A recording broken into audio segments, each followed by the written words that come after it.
রাজধানীর ধানমন্ডির আলিয়স প্রসেস দু ঢাকায় চলছে শিল্পী রাজীব আহসানের প্রথম একক চিত্র প্রদর্শনী। এমব্রেস অব দ্য আর্থ শিরোনামের যে প্রদর্শনীতে স্থান পেয়েছে শিল্পীর আঁকা ৩৬টি চিত্রকর্ম।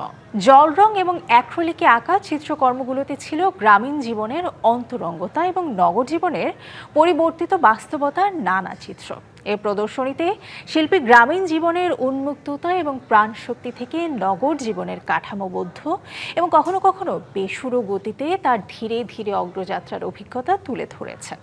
তার চিত্রকর্মের সংবেদনশীলভাবে ধরা পড়ে এসব পরিবর্তন, যেখানে নস্টালজিয়া, অভিযোজন এবং পরিচয়ের বিষয়গুলো একে অন্যের সাথে মিশে যায়। প্রাণবন্ত তুলির আঁচড়, স্তর বিন্যাসপূর্ণ টেক্সচার এবং আলো রঙের সূক্ষ্ম ব্যবহারে প্রতিটি কাজ স্মৃতি এবং বর্তমানের এক অনন্য মেলবন্ধন তৈরি করে।